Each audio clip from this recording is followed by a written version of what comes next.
भगवान बुद्ध की जय हो। बाबा साहेब अमर रहे, बाबा साहेब अमर रहे, बाबा साहेब। अमर रहे। साथियों, आपके सामने परम आदरणीय बनते डॉक्टर के राहुल जी आपको संबोधित करेंगे। कृपया आप सभी से निवेदन है कि बनते जी का एक एक शब्द बहुत ही बहुमूल्य है। कृपया इनकी बात को ध्यानपूर्वक सुने और अपने जीवन में उतारें, तभी आपका जीवन सार्थक होगा और यहाँ आने का मकसद पूरा होगा। धन्यवाद साथियों।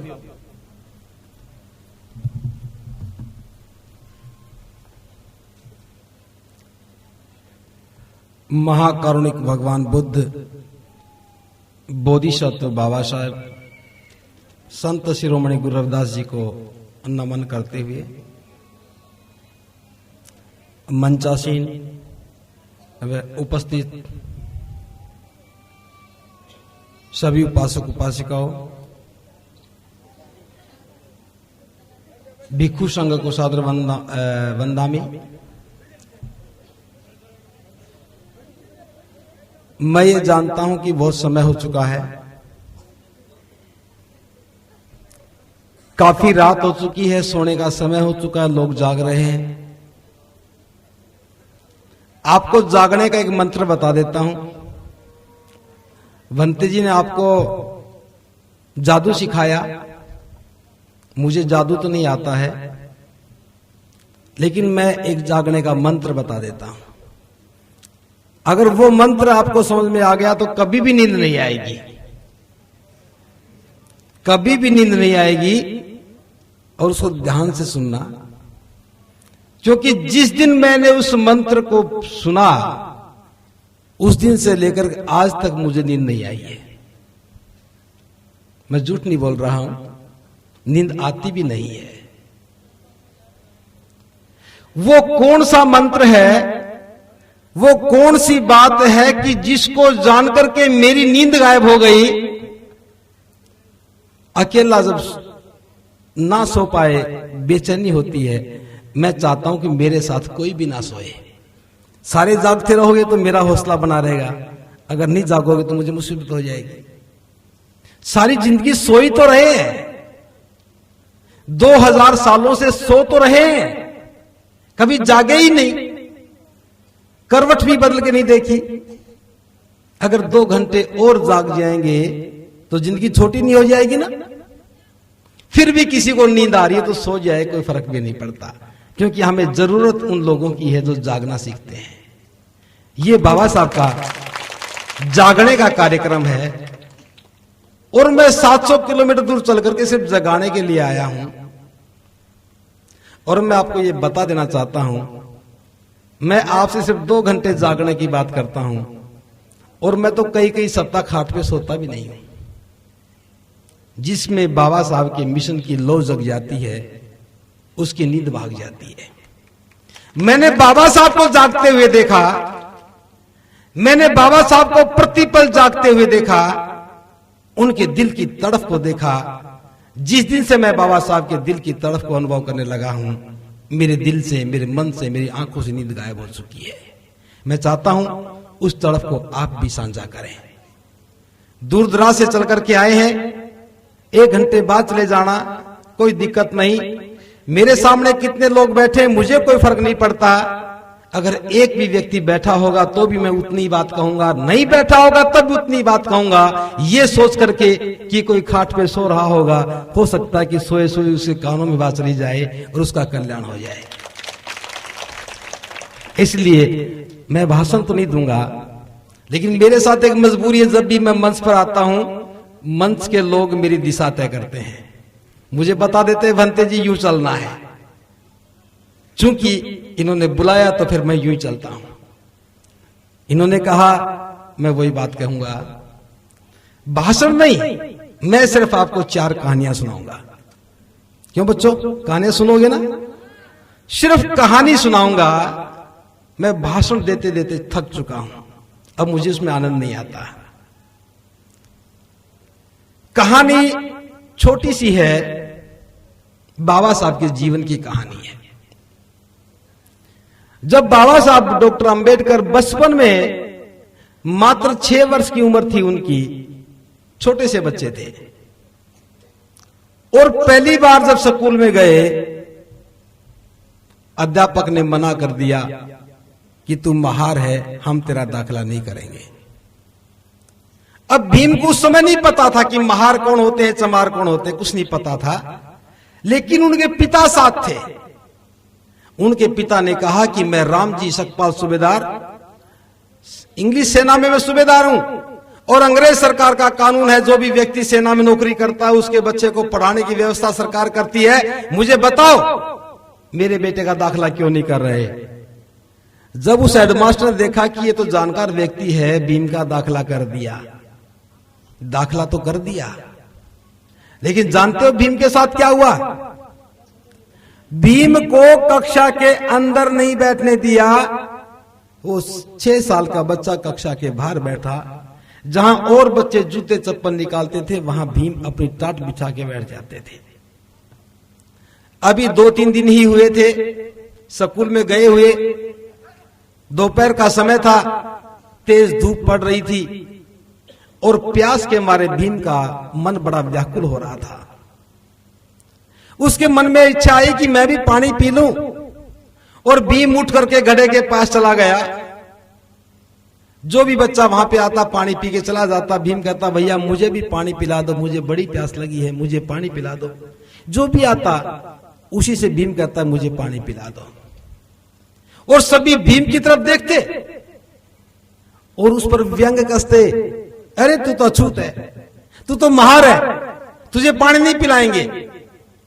जितने भी लोग आए पानी पी के चलते गए, भीम को पानी नहीं पिलाया। चपरासी को कहा कि पानी पिला दो, वो भी कहता तू महार अछूत है, मैं तुझे पानी नहीं पिलाऊंगा। प्यास बढ़ती जा रही, प्यास के मारे जी निकला जा रहा।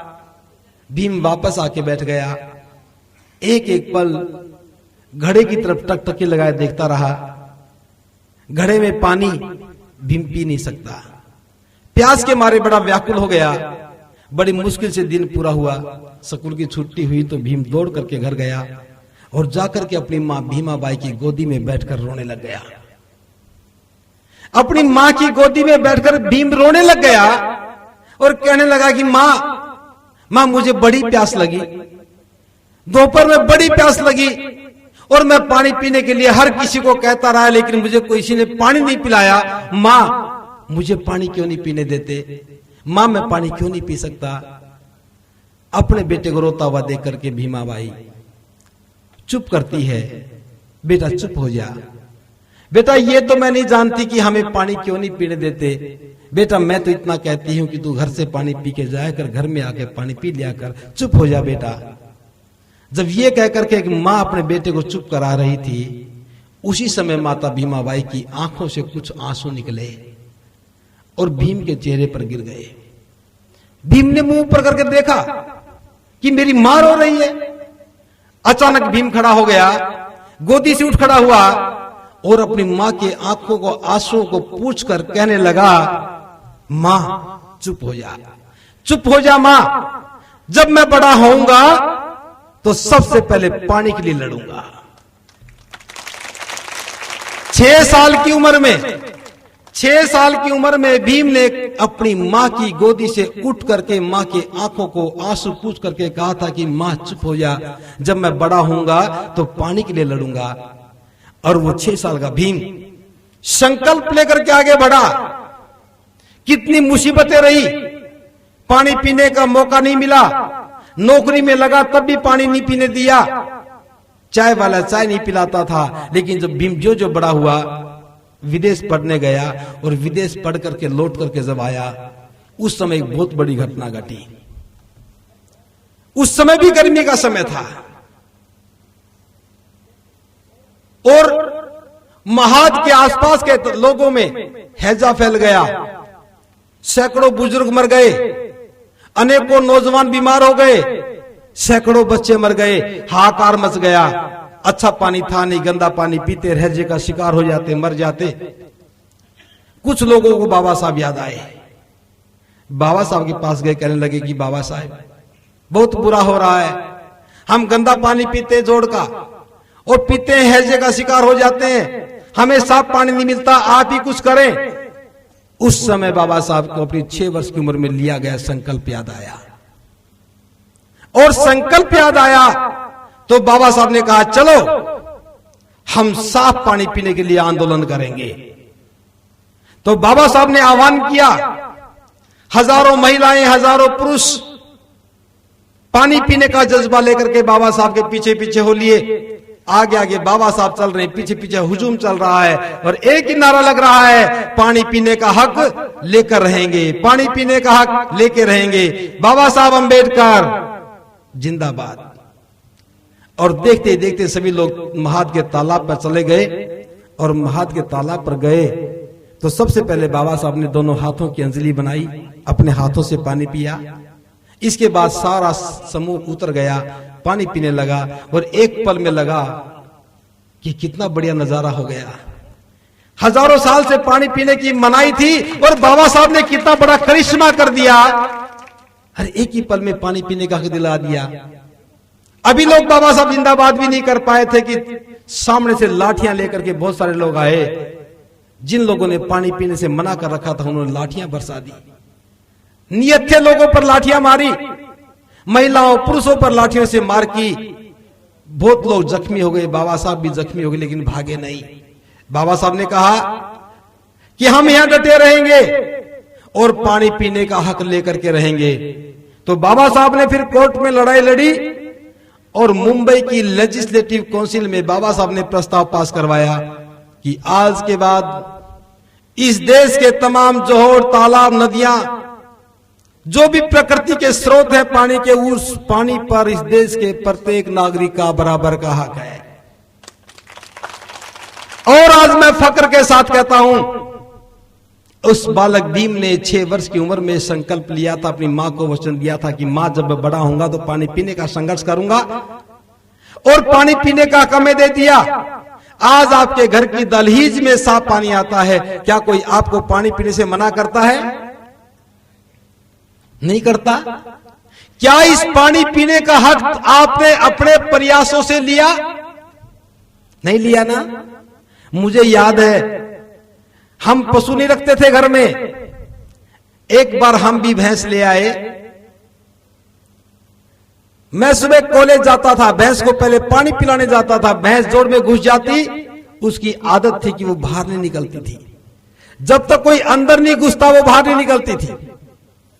और मैंने गलती की, एक बार मैं भी भैंस के पीछे उतर लिया, चलो भैंस को बाहर निकाल लो, कॉलेज में लेट हो रही है।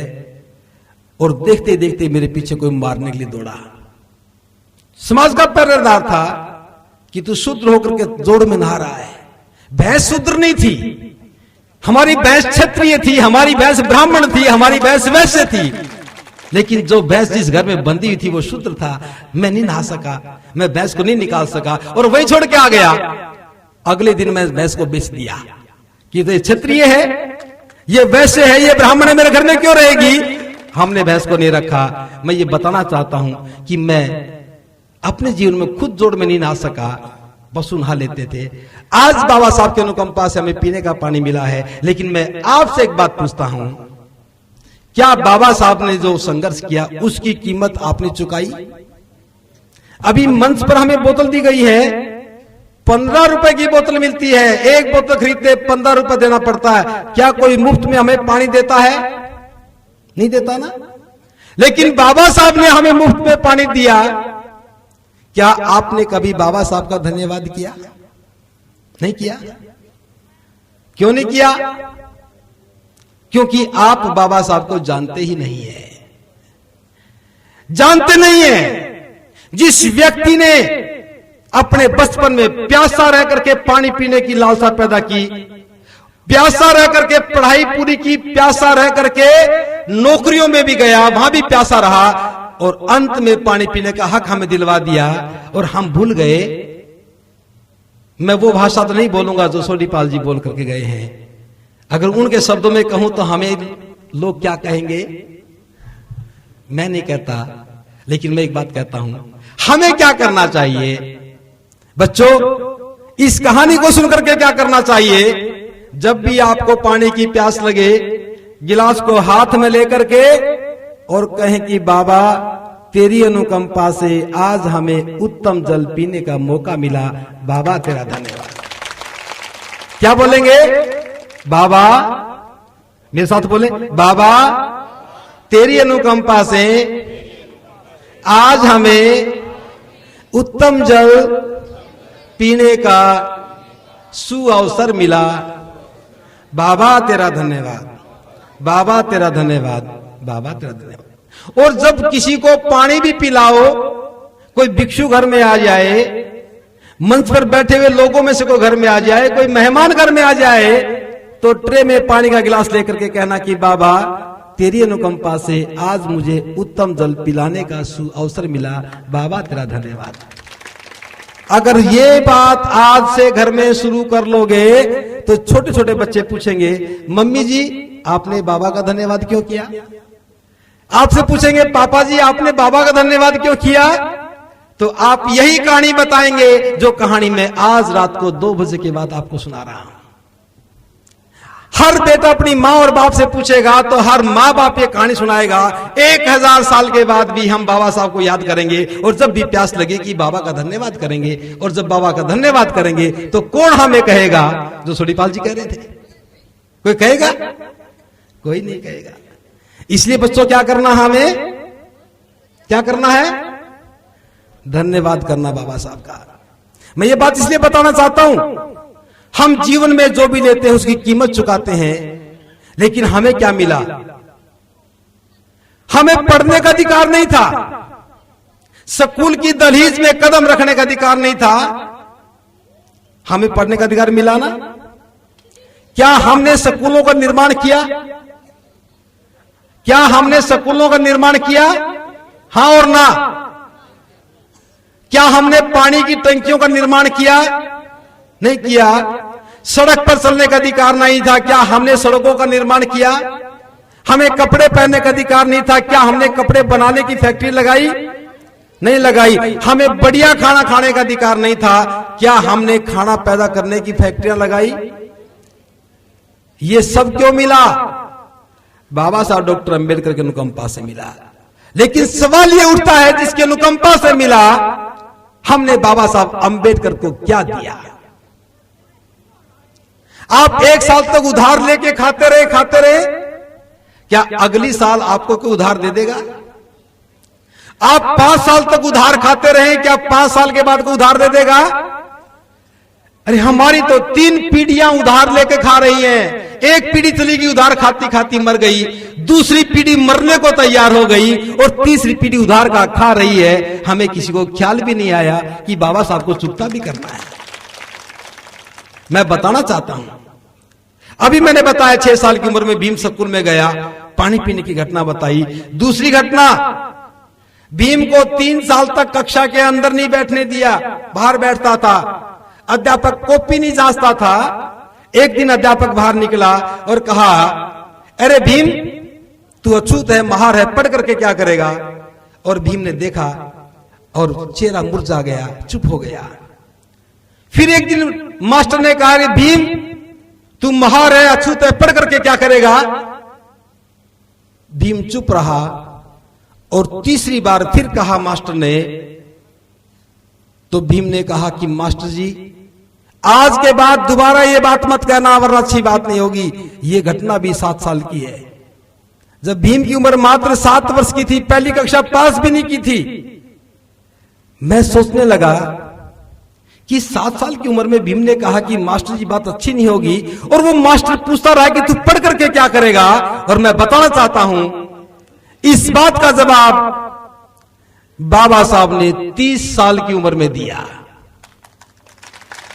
अध्यापक ने पूछा कि भीम तू महार अछूत है, पढ़ करके क्या करेगा? इस बात का जवाब भीम ने 30 साल की उम्र में जाके दिया। और क्या दिया? जब स्कूल से बाहर निकल करके कॉलेज में गया, जाके प्रिंसिपल से कहा कि प्रिंसिपल साहब मैं संस्कृत पढ़ना चाहता हूं। उस ब्राह्मण प्रिंसिपल ने कहा कि तू शूद्र है, संस्कृत नहीं पढ़ सकता। भीम चुप हो गया। फारसी पढ़ी।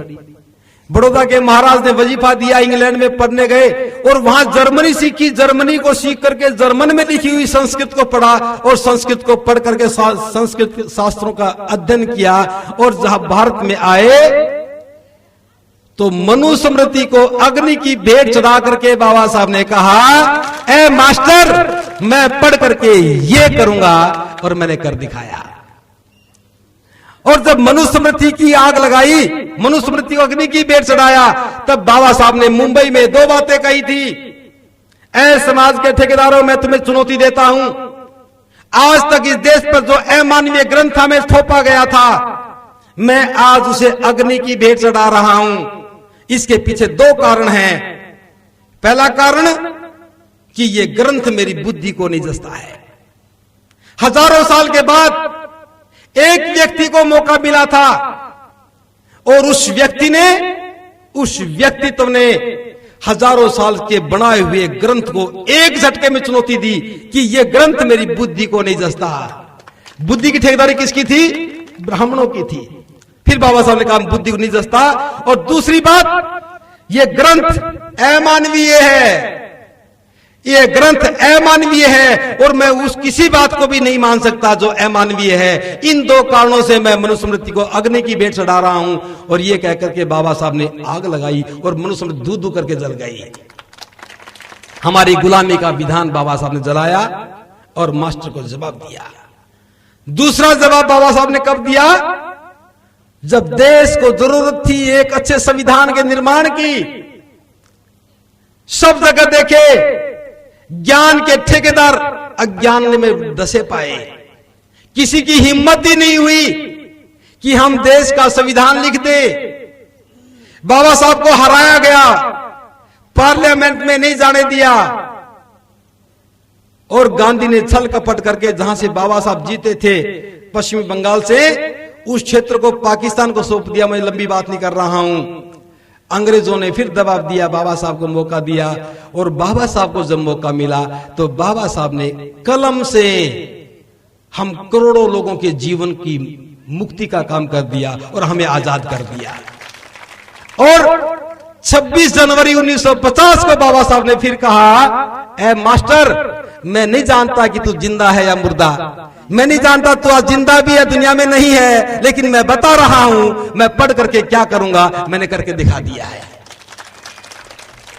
एक बार मौका मिला बाबा साहब को और हम करोड़ों लोगों को मुक्त कर गए। क्या हमने अपने जीवन में कोई ऐसा काम किया?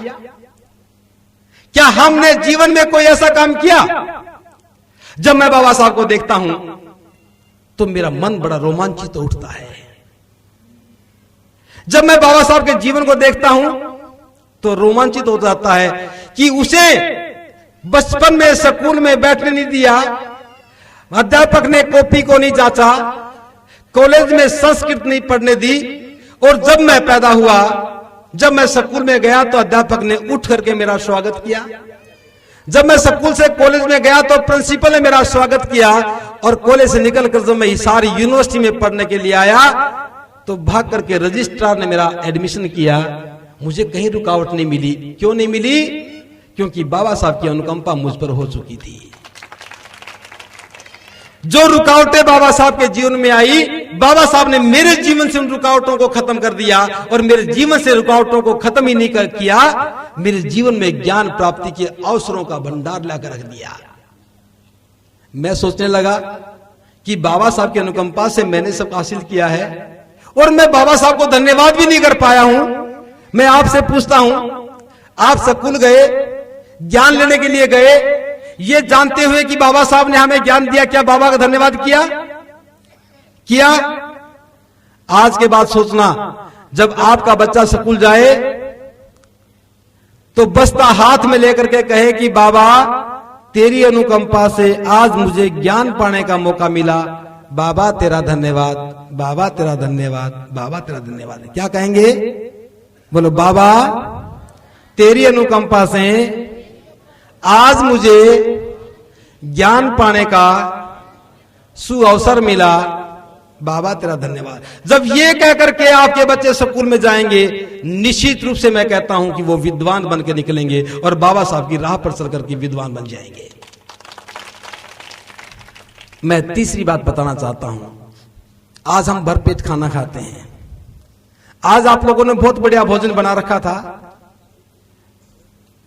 जिन्होंने खाया उनको स्वाद का पता होगा। आपने बड़ी अच्छी भावना से भोजन बनाया और खाने वालों ने अच्छा खाया। मैं बच्चों को देख रहा हूं, सबके चेहरे चमक रहे हैं और सब खुश नजर आ रहे हैं, कोई बीमार नहीं दिख रहा।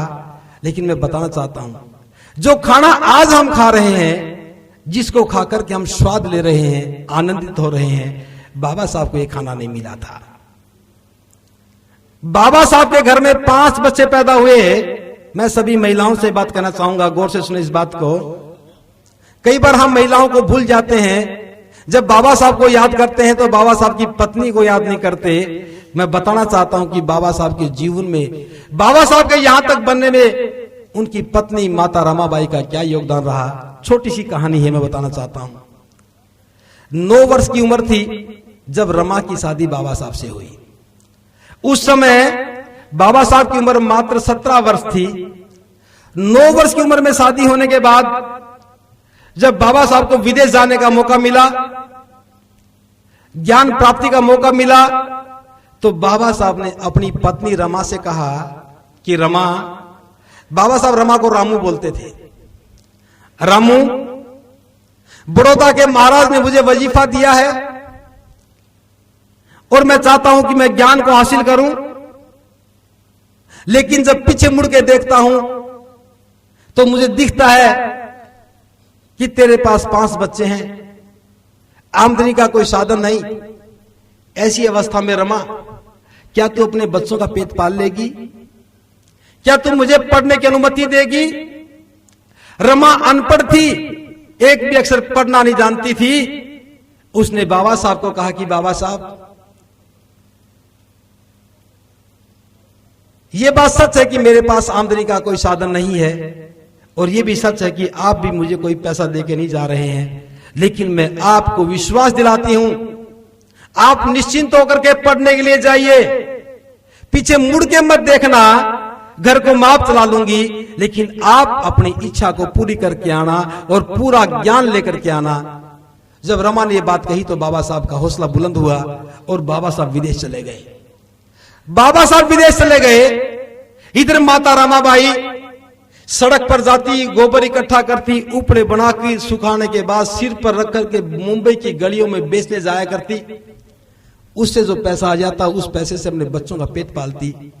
इतना पैसा नहीं आता था कि अपने 5 बच्चों की परवरिश कर पाती। और देखते ही देखते रमा का बेटा दामोदर बीमार हो गया। इलाज के पैसे नहीं थे, इलाज नहीं करवाया और थोड़े दिन के बाद ही दामोदर दम तोड़ गया। रमा ने यह बात बाबा साहब को नहीं बताई। थोड़े समय के बाद बाबा साहब का खत आता है और अपनी पत्नी रमा से कहते हैं कि रमा, मुझे बड़ी दिक्कत हो रही है, यद्यपि मैं एक समय खाना खाता हूं फिर भी मेरा काम नहीं चल पा रहा है, अगर हो सके तो थोड़ा पैसा भिजवा देना ताकि मैं अपनी पढ़ाई को ठीक से पूरा कर सकूं। रमा ने बड़ी मुश्किल से थोड़ा पैसा इकट्ठा किया था। उधर उसकी बेटी इंदु बीमार हो गई। इंदु भी इतनी भयंकर बीमार हुई कि बचने की उम्मीद नहीं थी। रमा ने सोचा, मेरे पास थोड़ा सा पैसा है, क्यों ना मैं इस पैसे को लेकर के अपनी बेटी का इलाज करवाऊं। लेकिन जब यह ख्याल आया तो बाबा साहब का भी ख्याल आया कि बाबा साहब ने पैसा मंगवाया है, मैंने बाबा साहब को पढ़ने का वचन दिया है, और एक मां के सामने एक बहुत बड़ा सवाल था कि वो अपनी बेटी की जिंदगी को बचाए या अपने पति के दिए वचन को निभाए। माता रमा के सामने एक बहुत बड़ा सवाल था कि वो अपनी बेटी इंदु के जीवन को बचाए या बाबा साहब को दिए वचन को निभाए। और उस मां ने फैसला किया, वो पैसा बाबा साहब के पास भेज दिया और थोड़ी देर के बाद बेटी इंदु ने दम तोड़ दिया। ये बात भी रमा ने बाबा साहब को नहीं बताई और बाबा साहब पढ़ते रहे। उसके बाद बाबा साहब लौट के आते हैं और रमा को खुशी होती है कि मेरा पति डॉक्टर बन के आ रहा है, नौकरी करेगा, तनख्वाह लेकर के आएगा, मैं बच्चों का भरपेट खाना खिलाऊंगी। खुशी का जब ठिकाना नहीं रहा, जब बाबा साहब ने सूचना दी कि मैं बड़ौदा रियासत में नौकरी करने जा रहा हूं, बाबा साहब नौकरी करने चले गए। इधर रमा खुश होने लगी कि अब तो मेरी जिंदगी के दिन बदल गए हैं। लेकिन होना क्या था, 11 दिन के बाद बाबा साहब फिर लौट आए और आकर के कहा, रमा मैं नौकरी नहीं कर सकता था। रमा मैं नौकरी तो कर रहा था, लेकिन जब दफ्तर में जाता तो चपरासी टाट को समेट लेता था। रमा जब चपरासी मेरे पास आता कोई फाइल लेकर के, तो फाइल को दूर से फेंक करके देता था। और रमा जिस रास्ते से मैं गुजर जाता उस रास्ते में ब्राह्मण गोमूत्र छिड़क करके पवित्र करते थे। मेरे हाथ की छुई हुई चीज को छूते नहीं थे। मैं इतनी अपमानजनक जगह पे मैं नौकरी नहीं कर सकता था। रमा जिस जगह में रहता था उन पारसियों ने मुझे मारने की योजना बनाई। मेरा सामान बाहर उठा के फेंक दिया। पूरे बड़ौदा में रहने की जगह नहीं मिली, इसलिए नौकरी छोड़ के वापस आ गया। रमा ने जब ये बात सोची, देखी, बहुत झटका लगा रमा को। फिर भी हिम्मत नहीं आ रही। उसने कहा, बाबा साहब जैसी आपकी इच्छा वैसा काम करें, मैं आपके साथ हूं। फिर बाबा साहब के मन में ख्याल आया कि मैं अपनी पढ़ाई छोड़ के आया हूं, उसे पूरी करने जाऊं। बाबा साहब फिर विदेश चले गए और विदेश गए तो बाबा साहब का चौथा बेटा, तीसरा बेटा रमेश बीमार हुआ और वो भी दम तोड़ गया। 3 बच्चे बाबा साहब के कुर्बान हो गए थे बाबा साहब के ज्ञान पाने की लालसा पर। मेरी बात को समझ रहे हैं? बाबा साहब के 3 बच्चे कुर्बान हो गए थे बाबा साहब के ज्ञान पाने की लालसा पर। फिर बाबा साहब लौट करके आए, कोर्ट में वकालत करने लगे। अभी थोड़ा ही समय हुआ था, उनका बेटा राजरत्न बीमार हो गया, चौथा बेटा बीमार हो गया। वो पहला मौका था कि बाबा साहब के सामने उनका चौथा बेटा बीमार हुआ। राजरत्न लंबी लंबी सांसें ले रहा था तो माता रमा ने बाबा साहब को बुलावा भेजा। बाबा साहब दौड़ कर आए और आकर के अपने बेटे को गोद में उठाया। जो ही बाबा साहब ने बेटे को गोद में लिया, राजरत्न ने भी दम तोड़ दिया। अपने चौथे बच्चे की मौत को देख करके रमा बहुत जोर से रोने लगी। अपने चौथे बच्चे की मौत को देख करके, पति के सामने अपने बेटे की मौत को देख करके रमा रोने लगी और रमा कहने लगी कि बाबा साहब बहुत हो गया, बाबा साहब बस करो। आपके ज्ञान पाने की लालसा और समाज सुधार की लालसा ने बाबा साहब मेरा घर उजाड़ दिया है। मैंने एक एक करके अपने 4 बच्चों को दफन कर दिया है। बाबा साहब अब ये दुख मुझसे नहीं सहा जाता, अब तो बस करो, बहुत हो लिया, अब मुझे ज्यादा न सताओ। और जब ये बात कह करके रमा जोर से रोने लगी तो बाबा साहब ने अपने बेटे राजरत्न को नीचे लिटा दिया और खड़े होकर के बाबा साहब कहने लगे, रमा मैं जानता हूं एक मां की कोख से 4 बच्चों के बिछुड़ने का क्या गम होता है।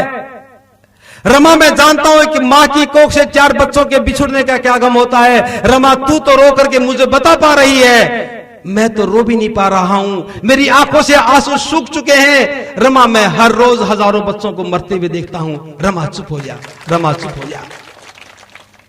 रमा ने बाबा साहब की ओर देखा और फिर रमा कहने लगी, बाबा साहब मैंने आपकी हर बात को माना है, आज भी ये बात को मान लेती हूं, मैं चुप हो जाती हूं, लेकिन मुझे एक बात बता दो।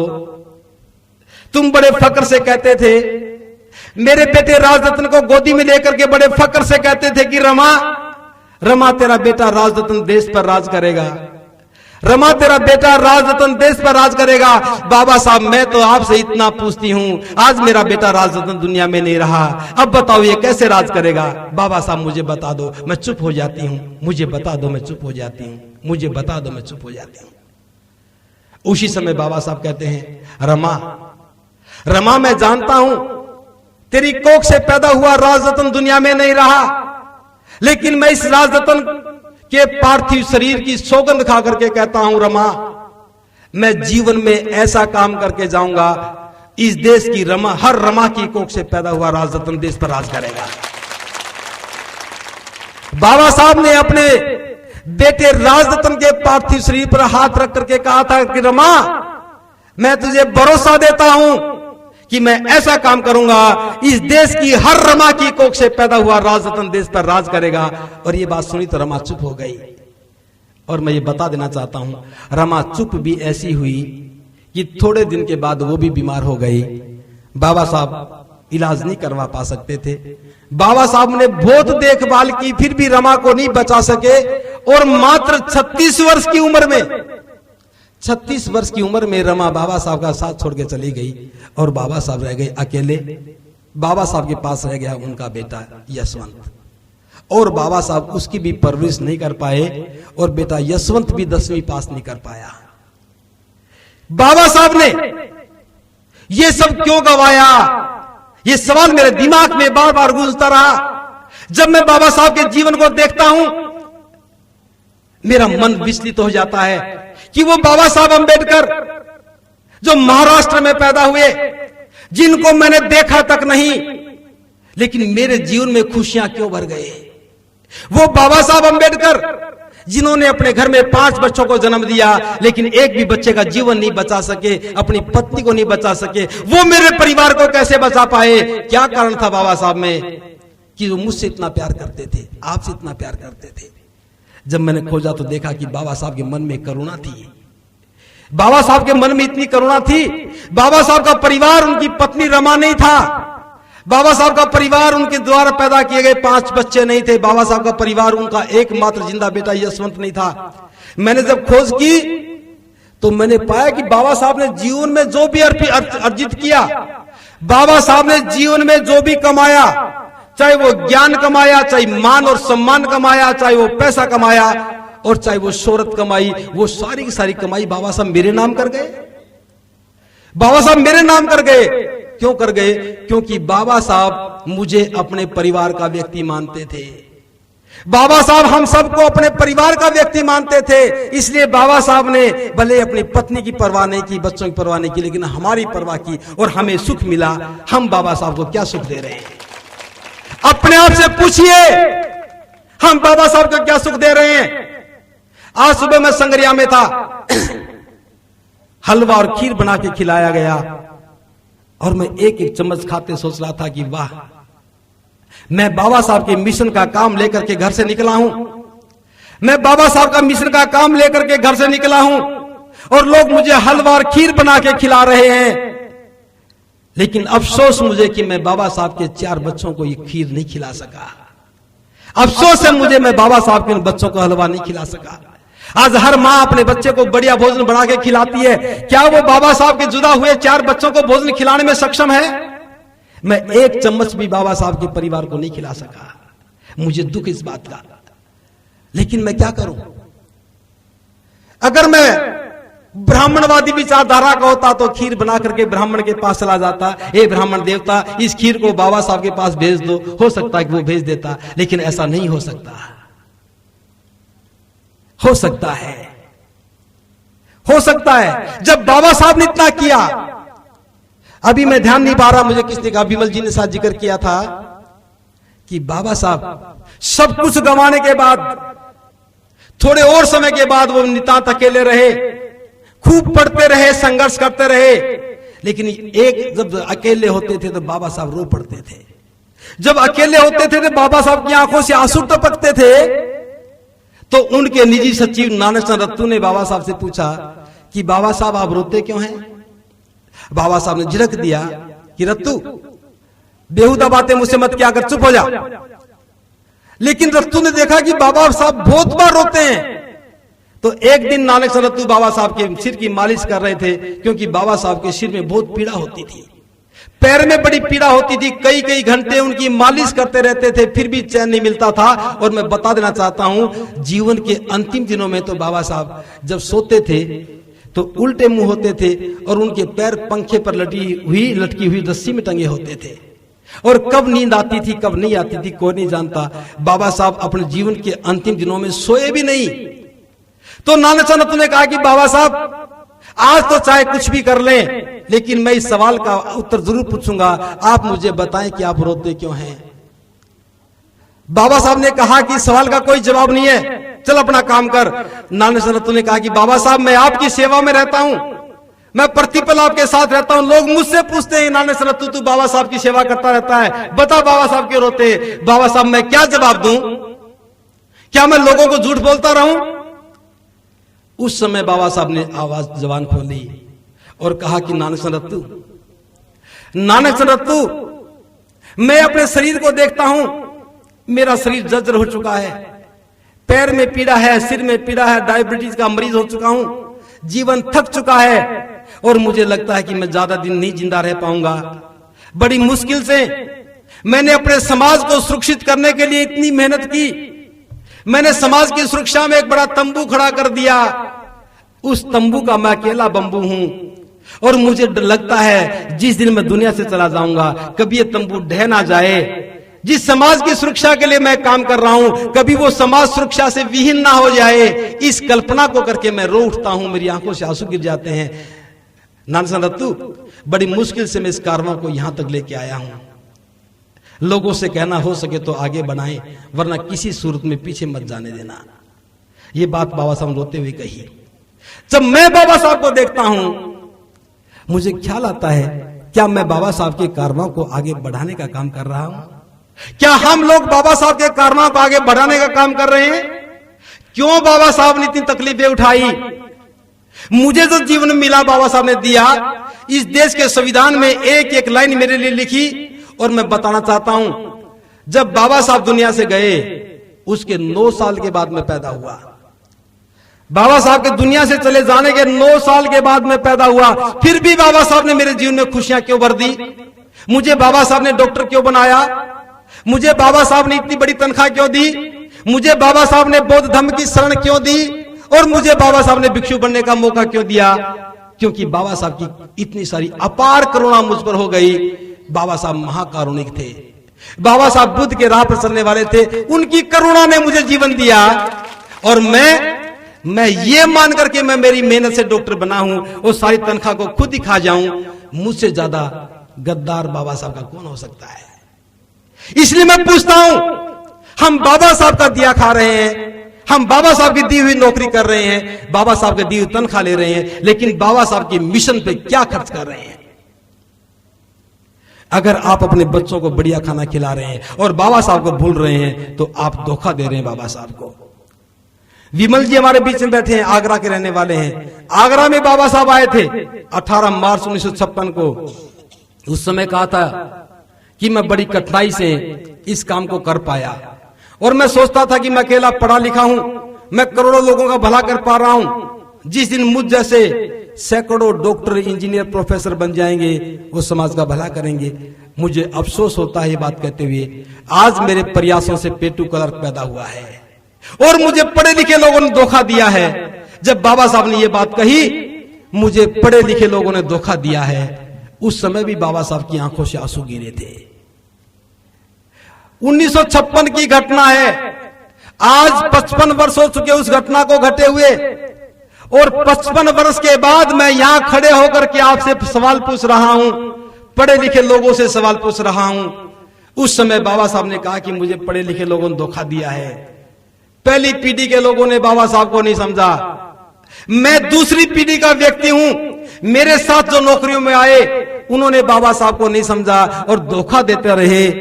तीसरी पीढ़ी नौकरियों में आने को हो गई, वो भी धोखा देगी। ये सिलसिला कौन रोकेगा? पूछो अपने आप से, क्या आप बाबा साहब को धोखा देने वाले बनेंगे या बाबा साहब की इच्छा का काम पूरा करने का करेंगे? इच्छा का करेंगे। क्या हमने जीवन में शुरुआत की? अगर इच्छा का काम पूरा करने की कोशिश कर रहे हैं तो ईमानदारी के साथ जो आपको तनख्वाह मिलती है, जो आप कमाते हैं, उसका 20वां हिस्सा बाबा साहब के मिशन में दान करना चाहिए। बाबा साहब ने ऐसा कहा। क्या हम ऐसा कर रहे हैं? नहीं कर रहे हैं। नहीं कर रहे तो बाबा साहब को धोखा दे रहे हैं। बाबा साहब ने कहा कि मेरे समाज के लोगों, मैं तुम्हें आगाह करता हूं, मैं तुम्हें आगाह करता हूं कि किसी भी सूरत में कांग्रेस का 4 आने का सदस्य मत बनना। यह बात बाबा साहब ने अपने अनुभव में कही। जहां से बाबा साहब ने चुनाव लड़ा, उस चुनाव क्षेत्र को महात्मा गांधी ने पाकिस्तान को दे दिया। जहां दोबारा बाबा साहब ने चुनाव लड़ा, उसके खिलाफ कांग्रेस ने बाबा साहब के ही सचिव को उनके खिलाफ खड़ा कर दिया और जो प्रस्ताव बाबा साहब लेके गए उस प्रस्ताव को पास नहीं होने दिया। कदम कदम पर बाबा साहब को रोकने का काम कांग्रेस ने किया। बाबा साहब खत्म हो जाएं, जगजीवन राम को खड़ा कर दिया। बाबा साहब की मूवमेंट को रोक के रख दिया। जिस कांग्रेस ने हमारे मसीहा के रास्ते में कदम कदम पर रुकावटें खड़ी कर दी, उस मसीहा की जुबान से निकला, ऐ मेरे समाज के लोगों, किसी भी सूरत में कांग्रेस का 4 आने का मेंबर मत बनना। और 60 60 साल से बाबा साहब की इस बात को नजरअंदाज करके बाबा साहब की संतानें कांग्रेस के सदस्य बनती हैं, कांग्रेस को वोट देती हैं और कांग्रेस को राज सौंपती हैं। क्या बाबा साहब का हम का धोखा नहीं दे रहे? आज जो व्यक्ति कांग्रेस को वोट देता है वो बाबा साहब का गुनाहगार है। आज जो व्यक्ति अपनी तनख्वाह का 20वां हिस्सा समाज पे दान नहीं करता वो समाज का गुनाहगार है। लेकिन मैं आज आपके इस गांव में खड़े होकर के मन से कहना चाहता हूं, भले पहली पीढ़ी के लोगों ने धोखा दिया हो, भले दूसरी पीढ़ी के लोग धोखा दे रहे हो, तीसरी पीढ़ी क्या करेगी मैं नहीं जानता हूं, लेकिन आज मैं बता देना चाहता हूं, मैं बाबा साहब के सामने भी कहता हूं कि बाबा साहब आपका एक बेटा है जो किसी भी अवस्था में आपको धोखा नहीं देगा। ना मैंने कांग्रेस को वोट दिया और ना मैं कांग्रेस को वोट दूंगा। और बाबा साहब ने कहा कि मेरे समाज के लोगों जाओ अपने घर की दीवारों पर लिख दो हम देश के हुक्मरान हैं। ऐसा बाबा साहब ने कहा। क्या हमने लिखा? क्या हमने अपने घर की दीवारों पर लिखा कि हम देश के हुक्मरान हैं? अगर 60 साल पहले यह बात घर की दीवारों पर लिखी होती तो आपके गांव से भी कोई न कोई खड़ा होकर के देश का प्रधानमंत्री बन गया होता, राजस्थान का मुख्यमंत्री बन गया होता। लेकिन हमने क्या लिखा? क्या लिखा? धन धन सतगुरु तेरा ही सहारा। हमने लिखा धन धन सतगुरु तेरा ही सहारा। अरे जिसने सहारा दिया उसको तो किनारे कर दिया और जो हमारे सहारे बैठा है हम उसके सहारे हो गए। धन धन सतगुरु ने कोई स्कूल खोला आपके लिए, कॉलेज खोला, नौकरियां दी, पीने का पानी का हक दिया, क्या आपको सम्मान दिया, वोट का अधिकार दिया, देश पर राज करने का मौका दिया? क्या दिया? एक ओंकार रारंकार सोअंग सतनाम, जो जपेगा वो स्वर्ग में चला जाएगा। परियां आएंगी, यहां पानी से प्यासे मरते रहो, चिंता मत करो, स्वर्ग में जाओगे तो परियां आएंगी, चांदी की तस्तरी में सोने का गिलास लेकर के आएंगी, अमृत भर के ले आएंगी, जो पिएगा वो अमर हो जाएगा। यहां भूखे मरते रहो, परवाह मत करो, चांदी की तस्तरी में सोने के बिस्कुट लेके आएंगी, एक बार खाओगे भूख खत्म हो जाएगी। यहां पड़ोस की गालियां सुनते हो, दूसरों की लानत सुनते हो, और वहां जाओगे तो आपके कानों में मधुर वीणियां गूंजेंगी, वीणाएं गूंजेंगी, मधुर संगीत गूंजेगा और आप स्वर्ग में आराम से सो जाओगे। अरे इस जीवन को तो नरक बना दिया और मरने के बाद हम सोने की तस्तरी में चांदी के बिस्कुट खाएंगे। इतने पागल तो भारत में ही बसते हैं। जिन लोगों को लगता है कि उनकी अनुकंपा से हमें मिल रहा है, मैं उनसे निवेदन करता हूं कि बाबा साहब के नाम को कलंकित ना करें। और यदि आपको लगता है कि उनके नाम से सब कुछ हो रहा है तो रिजर्वेशन का हक ना लें, वोट का हक ना लें, घर के आगे अपना कुआं खोद के पानी पिए, रास्ते में चलते हुए अपनी सड़क खुद बनाएं, कर लोगे? तो बाबा साहब ने, मेरा तो जीवन का एक एक पल ऋणी है बाबा साहब का, क्या आपका नहीं है? अगर है तो हमें चुकता करना कर्ज को। मैं एक बात बताना चाहता हूं, मेरे बहुत सारे समझदार साथी कहते हैं जी हम तो बाबा साहब पर अपनी तनख्वाह का 20वां हिस्सा खर्च करते हैं और बाबा साहब की बात को मानते हैं। मैं पूछना चाहता हूं, इस बोतल की कीमत 15 रुपया है, 15 रुपए देके पानी पिया है, लेकिन बाबा साहब ने जो मुझे दिया उसकी क्या कीमत है? बाबा साहब ने जो हमें सुख दिया उसकी क्या कीमत है? कौन मूल्यांकन करेगा? बाबा साहब के बेटे दामोदर की मौत की क्या कीमत है? बाबा साहब के बेटे रमेश के जीवन की क्या कीमत है? बाबा साहब के 4 बेटे और एक पत्नी चली गई, उसके जीवन की क्या कीमत है? उसकी कीमत लगाओ। हमारी 1000 पीढ़ियां भी मिलकर के कर चुकाएं तो क्या उनकी मौत की जिंदगी की कीमत चुका सकती हैं? नहीं चुका सकती। मुझे इस बात का ख्याल आया, मैं सारी तनख्वाह दान में करने लगा, मुझे ख्याल आया कि मैं बाबा साहब के कर से मुक्त हो जाऊंगा। लेकिन जब मुझे ख्याल आया, मैं कॉपी किताब लेके बैठा कि मैं बाबा साहब का कंट्रीब्यूशन जोड़ दूं कि मुझ पर कितना कर्ज है, तो मैंने देखा कि बाबा साहब ने अपने पूरा परिवार कुर्बान कर दिया। और मैं क्या कर रहा हूं?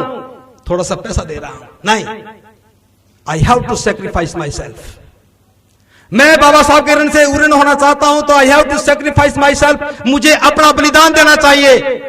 और मैं आपको समझ बता देना चाहता हूं कि मैं बाबा साहब के कर्ज को चुकाने के लिए अपना जीवन न्यौछावर कर चुका हूं। मेरे जीवन का एक एक पल सिर्फ बाबा साहब के मिशन के लिए चलेगा। और जैसा बाबा साहब ने कहा मैं जीवन वैसा ही पालन करता हूं। बाबा साहब ने जीवन के अंतिम दौर में कहा था कि यदि मैं कुछ वर्ष और जीवित रहा तो पूरे भारत को बौद्धमय बना दूंगा। ये मेरे बाबा साहब डॉक्टर अंबेडकर का सौपन था। हम सब लोगों के सामने बाबा साहब ने कहा था कि कुछ वर्ष और जीवित रहा तो पूरे भारत को बौद्धमय बना दूंगा। जिसका पिता दुनिया से चला जाता है उसकी अंतिम ख्वाहिश कोई रह जाती है तो लायक बेटा उसको पूरा करता है ना। किसका पिता मर जाता है और वो कर्ज छोड़ के जाता है तो उसकी संतानें कर्ज को चुकता करती हैं। और जब किसी का पिता मर जाता है, वो संपत्ति छोड़ के जाता है तो उसका उपभोग भी संतानें करती हैं। लेकिन बाबा साहब की संतानें तो नालायक पैदा हो गई, संपत्ति को तो हड़प कर लिया और कर्ज को चुकता नहीं किया। क्या चुकता किया? तो बाबा साहब का हम मूल्यांकन करते हैं। बाबा साहब ने कहा कि मैं भारत को बौद्ध में देखना चाहता हूं। 60 साल में क्या हमने भगवान बुद्ध की शरण ली? आज भी सारे लोग पागल होकर के रामदेव जी के पास जा रहे हैं। और मैंने पूछा रामदेव जी से, रामदेव जी ने कितने स्कूल खुलवाए लाहौर में? क्या कंट्रीब्यूशन है रामदेव जी का हमारे जीवन में? क्या कंट्रीब्यूशन है गुग्गा मेडी का हमारे जीवन में? मैं गुग्गा के बारे में खोजता रहा, पिछली बार गए, खोजते रहे, मेडी के अंदर गए, खोजा क्या काम किया, कुछ नहीं मिला। और बाबा साहब का काम खोजने की जरूरत नहीं है। बाबा साहब ने कहा कि मैं भारत को बौद्ध में देखना चाहता हूं। 53 दिन मिले बाबा साहब को, दुनिया से चले गए। बाबा साहब का सौपन अधूरा रह गया। उसकी इच्छा को कौन पूरी करेगा? जो बाबा साहब की लायक संतान होगी वो पूरा करेगा। आप में से बताओ कि कितने लोग हैं जो ये कहते हो कि बाबा साहब मैं आपकी लायक संतान हूं, हाथ ऊपर करे और कहे कि मैं भारत को बौद्ध में बनाऊंगा। अरे वाह, करिश्मा हो गया। यहां पर इतने बाबा साहब के लोग भारत को बौद्ध में बनाने वाले। मैं कहता हूं यदि आपने ईमानदारी से हाथ ऊपर किया है तो मैं अपने जीवन में पूरे भारत को बौद्ध में देखूंगा। यदि आपने ईमानदारी से हाथ ऊपर करके कहा है कि हम बाबा साहब को धोखा नहीं देने वाले, तो मैं यहां घोषणा करता हूं कि मैं अपने जीवन में भारत को बौद्ध में देखूंगा। और जब मैं बौद्ध में देखूंगा तो बाबा साहब से कहूंगा, बाबा साहब मेरी आंखों से देखो, आपका सपन पूरा हो गया है और भारत बौद्ध में हो गया है, पूरा भारत बौद्ध में हो गया है। बुद्धं शरणं गच्छामि देश में गुंज लगा है। ये बाबा साहब का मिशन पूरा हो जाएगा जिस दिन मेरा ये नौजवान खड़ा हो जाएगा। बाबा साहब की कुर्बानी को याद करने की जरूरत है। और अंत में एक बहुत महत्वपूर्ण बात है। बाबा साहब ने कहा कि master key political power is the master key by which we can open all the locks. मैं एक बात कहना जरूरी उचित समझता हूं, हम लोगों को ज्ञान प्राप्ति का अवसर नहीं था। बाबा साहब ने संघर्ष करके स्कूलों के दरवाजे खोल दिए, संविधान में मौलिक अधिकार बना करके ज्ञान के अवसर हमें दे दिए। और उस ज्ञान के अवसर को पा करके मुझ जैसे मंच पर बैठे हुए लाखों लाखों लोग अफसर बन गए, ऑफिसर बन गए। एक बाबा साहब ने हमें लाखों को ऑफिसर बना दिया, करोड़ों लोगों को ज्ञान बांट दिया। और उनकी लायक संतानों ने क्या किया? हमने अपने ही बच्चों के हाथ में कटोरा और चम्मच दे दिया। जब मैं बचपन में स्कूल जाता था तो कॉपी किताब लेके जाता था। और आज बच्चे स्कूल जाते हैं तो क्या लेके जाते हैं? क्या लेके जाते हैं? कटोरा। जब मैं स्कूल जाता था मेरी मां पूछती थी बेटा क्या लेके जा रहा है? कॉपी ले ली? हाँ ले ली। कलम दवात? हाँ मां ले ली। आज की मां पूछती कि बेटा कटोरा ले लिया? हाँ मां ले लिया। बेटा चम्मच और ले जा। जब मैं स्कूल से लौट के आता था मेरी मां पूछती थी बेटा क्या पढ़ के आया? अनपढ़ थी मेरी मां, फिर भी पूछती थी क्या पढ़ के आया? और मैं कहता कि मां देखो मैं ये पढ़ करके आया। और आज की मां पूछती कि बेटा क्या खा के आया? और समझदार मां अगर होती है तो कहती है बेटा मेरे लिए भी लेके आया। जिन स्कूलों के द्वार बाबा साहब ने खोले थे कि इन द्वार से जो गुजरेगा वो शिक्षित होकर निकलेगा, और उसी सरकार ने बाबा साहब की इच्छाओं के विरुद्ध काम किया। बाबा साहब का लिखा संविधान देश में होने के बावजूद भी स्कूलों में ज्ञान बांटने की बजाय सरकार उबला हुआ दलिया और चावल बांटने लग गई। मास्टरों का काम पढ़ाना होता है और वो मास्टर सुबह जाते ही दलिया और चावल बनाने लग जाते हैं, दोपहर के बाद बांटने लग जाते हैं। कुछ बच्चे खाते हैं, कुछ मास्टर खाते हैं और खा करके लौट आते हैं। बाबा साहब चाहते थे कि मेरे बेटे पढ़ करके निकले, और हमारी आंखों के सामने सरकार ने फैसला किया कि 8वीं क्लास तक बच्चे का इम्तिहान नहीं होगा। एक बार दाखिला करवा दो, 8 साल के बाद 8वीं पास का सर्टिफिकेट ले जाओ। 10वीं तक कोई फेल नहीं होगा, और 10वीं के बाद जब 11वीं में जाओगे, प्राइवेट स्कूल में पढ़ने वाले तो डॉक्टर इंजीनियर बनने के लिए साइंस पढ़ने लग जाएंगे, और हमारे बेटे, बाबा साहब के बेटे, A for apple, B for boy, C for cat 10वीं के बाद पढ़ने लगेंगे।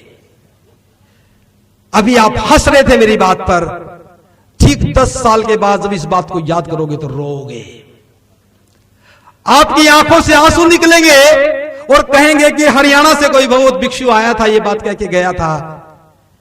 बाबा साहब अकेले पढ़े लिखे थे, करोड़ों लोगों के हाथ में कलम और दवा दे गए, और हम लाखों पढ़े लिखे लोग होने के बावजूद भी अपने बच्चों के हाथों से कलम दवा छीन करके कटोरा और चम्मच सौंप दिया। इससे ज्यादा लानत भरा काम क्या बाबा साहब की संतानों के लिए हो सकता है?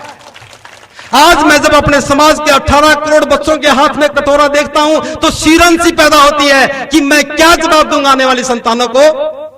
जब मैंने अपने बुजुर्गों से पूछा कि तुम क्यों नहीं पढ़े, उन्होंने कहा कि हमें पढ़ने का मौका नहीं मिला। जब मैंने बुजुर्गों से पूछा कि आप क्यों अनपढ़ रह गए, क्योंकि पढ़ने की बंदिशें थी। लेकिन ठीक 10 साल के बाद जब हमारी पीढ़ियां हमसे पूछेंगी कि मैं अनपढ़ क्यों रहा, तो हम क्या जवाब देंगे? मैं तो कहूंगा कि आपके पुरखे नालायक थे, बाबा साहब को धोखा दे रहे थे, अपनी संतानों को गवा बैठे। इसलिए इस कटोरे को बंद करना होगा।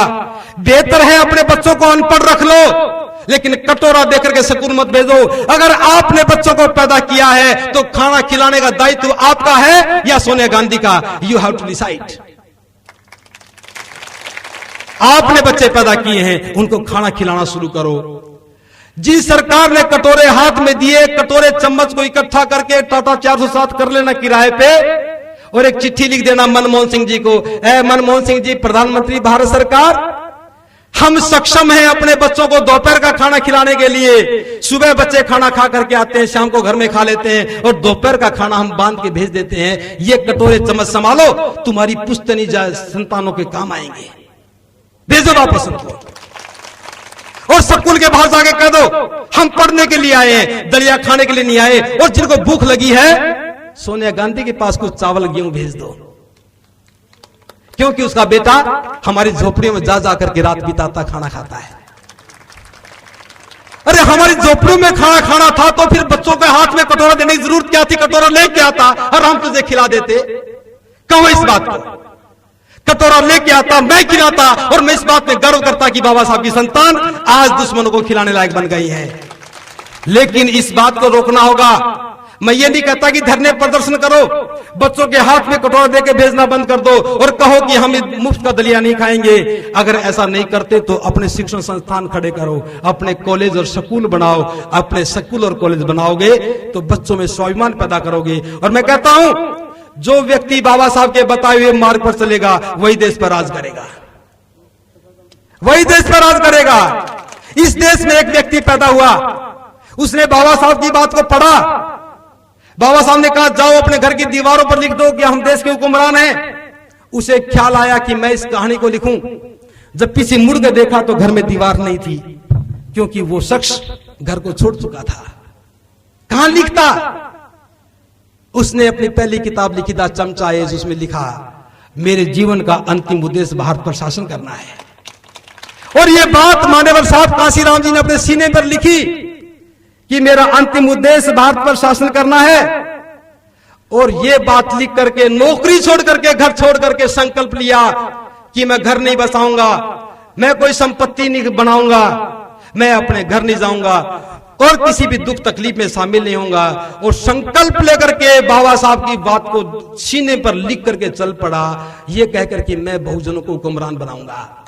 और मुझे फक्र है इस देश में उत्तर प्रदेश के लोगों ने बाबा साहब की बात को माना। क्यों माना? क्यों वहां 600 साल पहले संत शिरोमणि रविदास जी घूमते रहे। उन्होंने कहा रविदास सुख बसन को दो ही ठाव, एक स्वराज माही दूजा मरकट गांव। गुरु रविदास ने कहा ऐ मेरे समाज के लोगों, सुख से बसने की दो ही ठिकाने हैं, या तो अपना राज या शमशान घाट। हम लोगों ने शमशान घाट चुन लिया। शमशान घाट पे तो नहीं गए, वहां तो मुर्दे लोग जाते हैं। हमारी धड़कनें थी, सांसें चल रही थी, इसलिए हमने अपने घरों को ही शमशान घाट बना लिया। जिंदगी का लक्षण खत्म हो गया। उत्तर प्रदेश के लोगों में रविदास जी की गूंज गूंज रही थी। और जाकर के बाबा साहब की गूंज को मान्यवर साहब कांशीराम ने गुंजाया और बहन कुमारी मायावती को देश का हुक्मरान बनाया। अब उत्तर प्रदेश के लोग कटोरा लेकर के नहीं खड़े होते, वो मांग नहीं पड़ते, मांग नहीं करते, उनके काम हो रहे हैं। और मैं एक बात कहना चाहता हूं, गुगामड़ी जाते हो तीर्थ करने, नगरकोट जाते हो, वैष्णो देवी जाते हो, कहीं जाने की जरूरत नहीं। जीवन में एक बार इतना कष्ट कर लो कि यहां से रेल की टिकट कटाओ और लखनऊ चले जाओ और गोमती नदी के किनारे खड़े होकर के कभी उत्तर में, कभी पूर्व में, कभी पश्चिम में, कभी दक्षिण में देख लो। एक बार लखनऊ जाकर देख लो, एक बार देख लो, आपके सारे जीवन के पाप खत्म हो जाएंगे। अपने राज के सुख का आभास लखनऊ में हो जाएगा। अगर लखनऊ नहीं जा सकते तो दिल्ली का, पुराने दिल्ली का रेलवे स्टेशन पार करने के बाद मेट्रो में बैठ करके नोएडा चले जाना, वहां Gautam Buddha university, doctor Ambedkar park देख लेना। इतना भी कर लोगे तो भी आपके जीवन के सारे कष्ट खत्म हो जाएंगे। और यदि आपको जीवन में और पुण्य अर्जित करने हो, किसी का प्रसाद बांटने की जरूरत नहीं, सिर्फ एक काम कर लेना, अपने पड़ोसी को रेल की टिकट कटा करके लखनऊ की टिकट दे देना, जा यात्रा पूरी करके आ, तेरी टिकट मैं दे रहा हूं। जब वो देखेगा तो उसका जीवन का कल्याण हो जाएगा, तो आपको ज्यादा पुण्य मिलेगा। एक बार ये करके देख लो। अगर इस गांव में से 10 लोग भी लखनऊ जाके चले आएंगे, मैं दावे के साथ कहता हूं राजस्थान का मुख्यमंत्री भी आपका कोई बेटा होगा। इसलिए एक बात नहीं, एक कहानी नहीं, बाबा साहब के जीवन की तो अनेकों कहानियां हैं। इन आंखों से नींद यूं ही गायब नहीं हो गई।